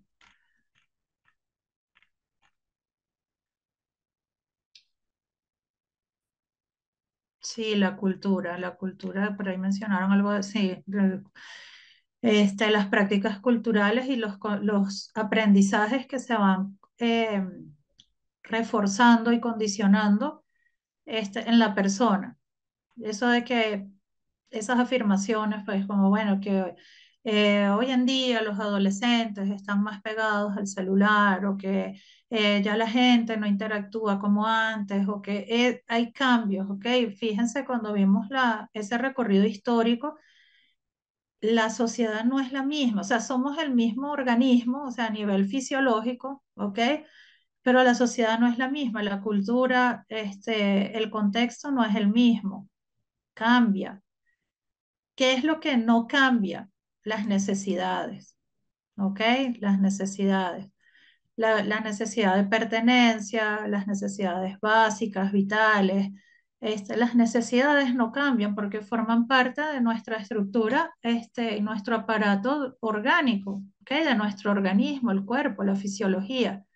Nos va a mover a nivel de motivación, ¿ok? Buscar satisfacer necesidades o alejarnos de elementos que nos perjudican o que atentan contra nuestro bienestar. En la crisis suicida creo que sirve tener claro, a ver, si tenemos una persona en la que se está armando una crisis suicida, no creo que sirva tener claro la neurología. En ese momento de la crisis, pues hay que echar mano de otras cosas, sobre todo si somos psicólogos. Ya el que es médico, pues lo hará desde su saber, pues desde la medicina, pero sí ahí hay que activar protocolos y a tomar una serie de acciones puntuales. ¿Existe algún momento en que el psicólogo debe acompañar? Ah, bueno, eso ya lo respondí. Ay, bueno, chicos, yo voy a seguir aquí avanzando. A ver, hay bastantes preguntas. Que las personas se cortan para apaciguar el dolor emocional. Puede ser un precedente de suicidio. Esas son lo que llaman, son autolesiones, ¿ok? Son autolesiones. Hay una clasificación que les llaman conductas autolesivas sin intención suicida. Es, digamos, de todo el espectro, es una de las que puede estar muchísimo antes y es utilizada como un medio para regular el dolor, más frecuente en mujeres, pero es un factor de riesgo. Sí, hay suicidios de personas que no dan ninguna señal, o mejor dicho, la señal fue muy sutil. Ok, la señal fue muy sutil, no fue percibida por nadie, o sea, muy, muy leve, muy sutil, y ya. Por eso es que el tema de la pregunta, ¿se puede predecir una conducta, un intento o la conducta suicida?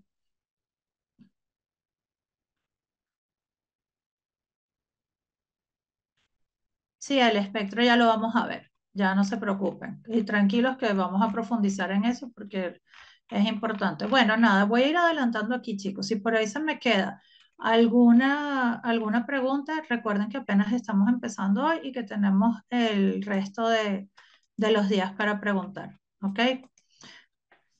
Veamos acá, por ejemplo, volviendo al tema de los trastornos mentales, la depresión. La depresión es un problema de salud mental que está muy vinculado con la conducta suicida.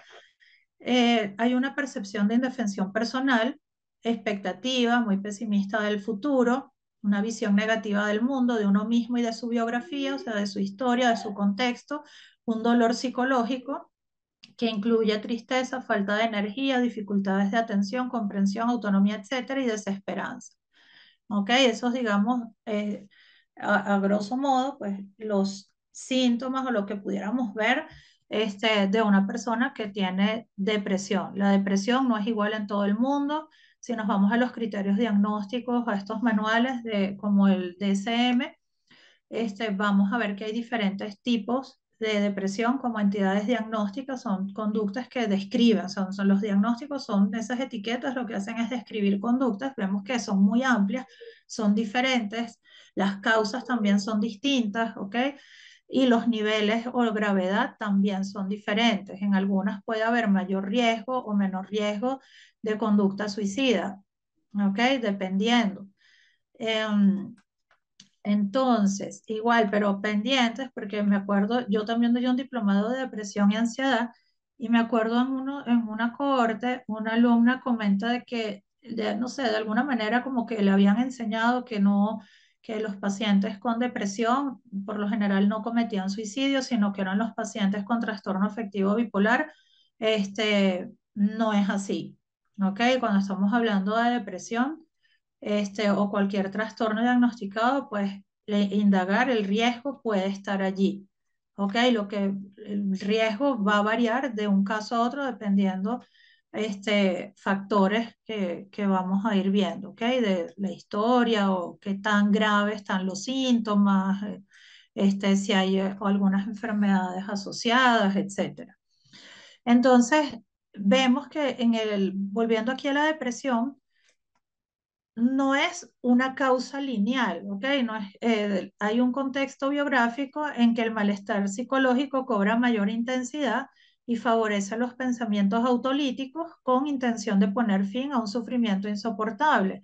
Pero no es que sea una causa lineal, no es que la depresión y ya llegó el intento suicida, es un contexto, ¿ok? Se van dando, se van configurando una cantidad de comportamientos de intercambio con el entorno que si no se atienden a tiempo, pues ese riesgo va a aumentar. Entonces, ¿hablaríamos de qué? ¿Conducta suicida o hablaríamos de suicidio?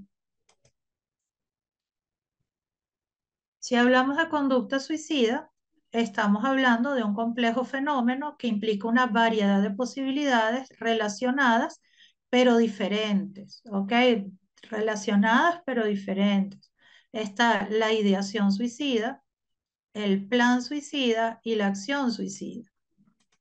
Si hablamos de espectro suicida, ¿ok? Igual, son múltiples maneras y la diferente intensidad, grado en que se puedan presentar estas conductas suicidas que están acá, ¿ok? Hay cada una, tanto la ideación como el plan como la acción se va a presentar en diferente grado, intensidad, duración, ¿ok? Cada una de ellas, ¿ok? No es, va a ser, no es solamente una categoría y ya, y es inamovible, y es así, y es estática, es que va a ir variando, va a variar, va a cambiar, incluso dentro de la misma persona. La persona que empieza con una ideación suicida puede que se quede hasta ahí, porque hay factores protectores y que sirvan como de freno, como bueno, listo, está ahí contenida, de ahí no va a pasar, pero puede pasar que si hay más factores de riesgo, vaya pasando de la ideación al plan y después del plan a hacer el intento. Entonces tenemos conducta suicida, suicida y el espectro suicida. Vamos a corregir aquí de una vez. Listo. Hay diferentes comportamientos que comparten una misma función. Por ejemplo, acabar voluntaria e intencionalmente con la propia vida o pensar en hacerlo como solución definitiva a un sufrimiento insoportable. Hay diferentes severidad y riesgo. Ahí se mantienen entre sí una relación secuencial, ¿ok? Es secuencial, es decir, los primeros suelen anticipar la aparición de los siguientes. La ideación puede llevar al plan y el plan puede llevar al intento. Entonces, no es verlo como separados o entidades, una por un lado y la otra por el otro. Entonces, si vemos el suicidio como un fenómeno poliédrico que no debe reducirse a muerte por suicidio. ¿Ok? Lo que les decía es que pensamos o podemos pensar que solamente el suicidio es la muerte por la muerte, o sea, ya cuando ya la persona acabó, consumó el acto y ya, pero es que si hablamos de espectro suicida, ¿ok?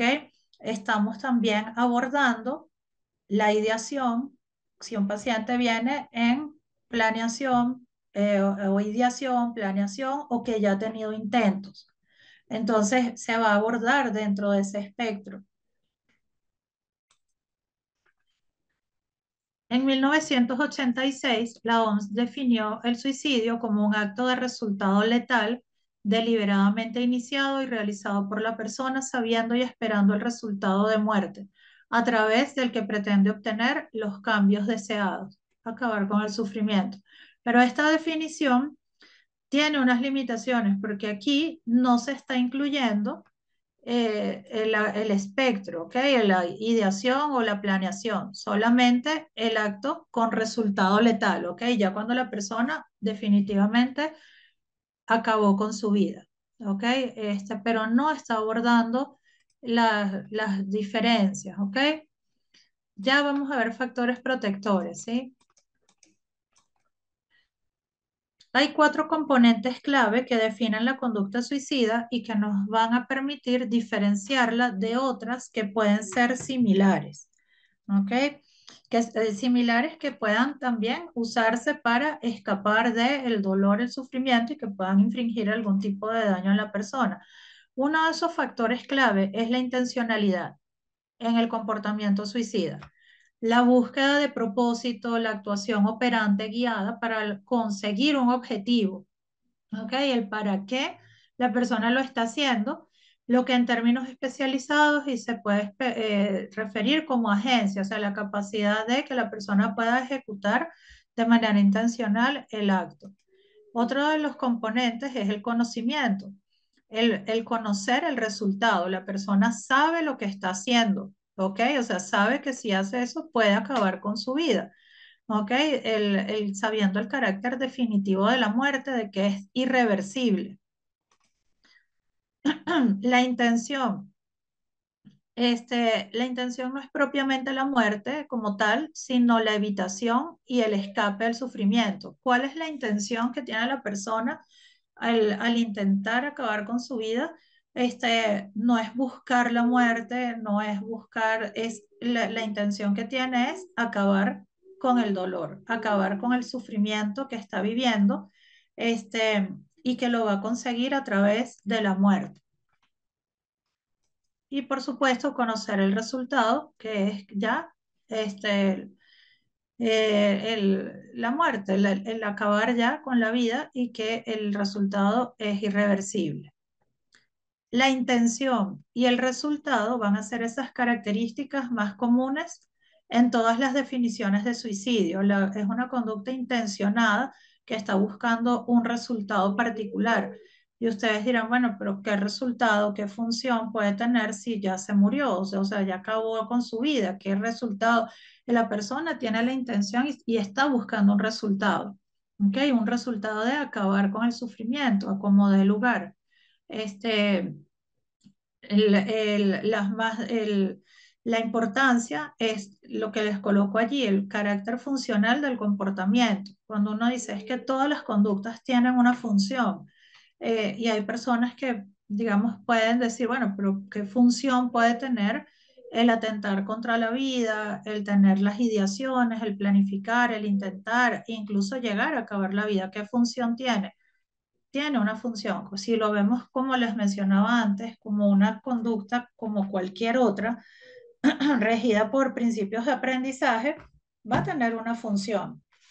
Que bueno, claro, tiene unas implicaciones extremas, ¿ok? Porque ya implica la muerte, el no estar, pero la función es eso, acabar con el sufrimiento. este, para que se lleve a cabo la conducta suicida, ¿ok? Y la topografía del mismo, la topografía hablando a nivel conductual es la forma, o sea, lo que nosotros vemos que está asociado con la conducta motora, ¿ok? Lo que hizo la persona, cómo lo hizo, los movimientos que hizo, etcétera, ¿ok? Eso también, digamos, hay una topografía en particular, el método que utiliza, etcétera, también va a estar asociado allí. La persona que lleva a cabo el acto suicida o que está pensando en hacerlo o que está planeando cómo y cuándo hacerlo, lo va a hacer de manera intencional, no es un accidente o no es una reacción desproporcionada, está buscando la muerte y sabiendo el carácter irreversible de la misma para dejar de sufrir. Por supuesto, como les coloco ahí, hay variaciones, porque es un comportamiento complejo. Ahí, por ejemplo, personas que tengan algún tipo de trastorno psicopatológico, como el trastorno límite de personalidad, pueden haber un componente de impulsividad importante, incluso puede haber alguna conducta suicida o incluso llegar a consumar el acto, pero no había la intención porque de pronto la persona se desbordó emocionalmente, agarró el carro, pisó el acelerador y chocó y falleció en ese momento. Y pudiera verse, bueno, es que la persona se suicidó, pero a lo mejor no es que estaba haciendo eso con la intención de de morir, sino más bien con la intención de regular el estado emocional en el que está. Entonces van a haber variaciones, ¿ok?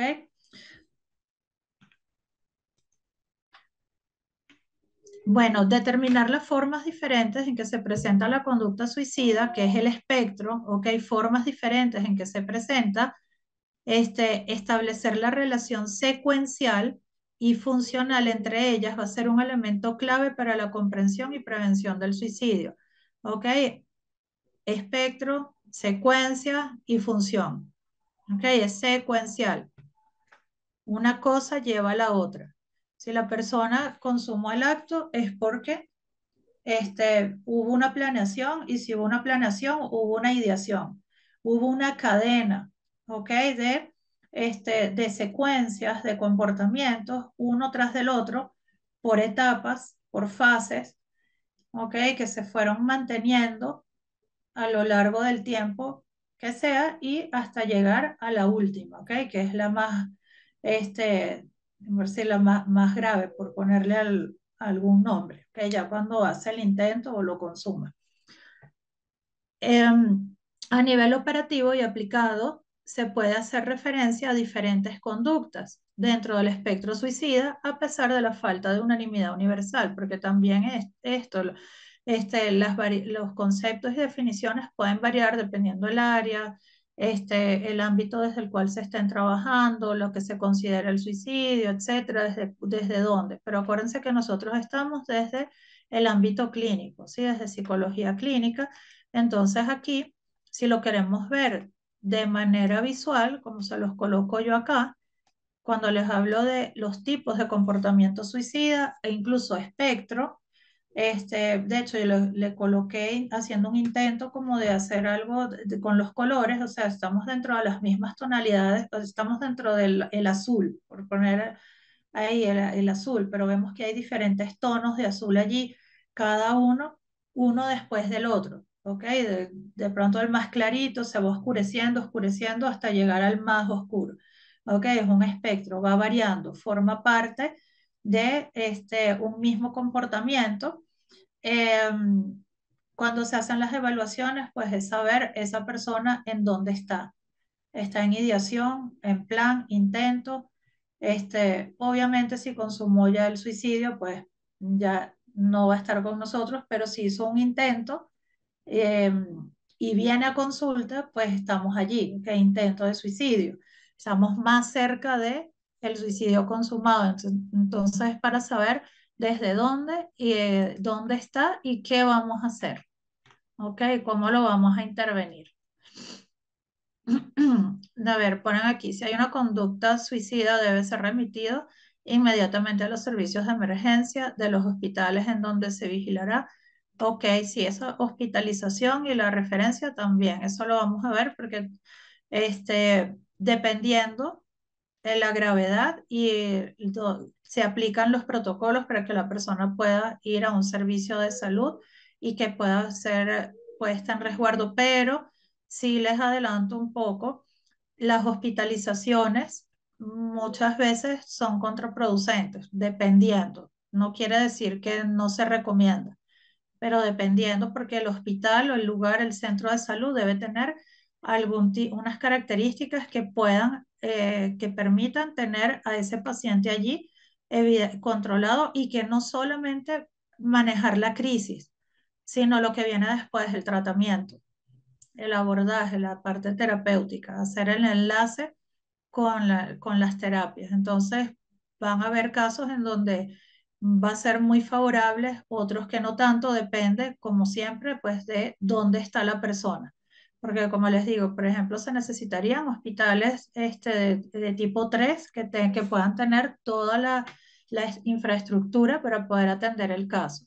Imagínense una persona que tenga un intento de suicidio y quede con alguna lesión en su organismo, que necesite un lavado de estómago, que necesite una transfusión de sangre, que necesite que un toxicólogo especialista venga a trabajar, a evaluar, a intervenir, o que necesite una intervención quirúrgica o una valoración neurológica. Entonces se necesitan servicios especializados y pues el centro debería disponerlos, ¿ok? Debería ofrecerlos y también la atención terapéutica. Este, bueno, a ver, sigo acá, vamos acá con lo del espectro, se va entendiendo esto de los tipos de comportamiento suicida, que no es uno solo, no hay que esperar a que la persona intente, sino que podemos atajar, podemos eh, a evaluar y podemos intervenir incluso desde la ideación. Pone cómo se hace un individuo que era hombre, su propio ser mujer con el tiempo. Bueno, vamos a ir viendo eso más adelante, de pronto con el módulo de intervención. Bien, chévere. A ver, bueno, ya ves que son las 8:30. La clase de hoy es hasta las 8:30. A ver, está por ahí Iván. ¿Estás por ahí? Iván es nuestro coordinador para quien no lo conoce.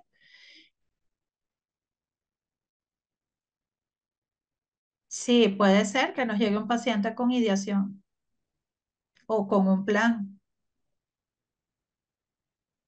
y van a haber variaciones. Dentro de cada uno de ellos hay variaciones.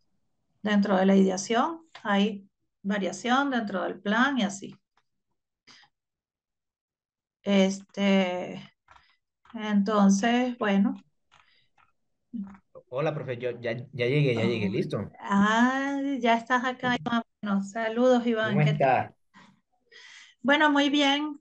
¿Cómo le Contenta fue? de ¿Cómo le iniciar fue? este nuevo Bien. diplomado. Buenísimo, sí, Ok. buenísimo, buenísimo.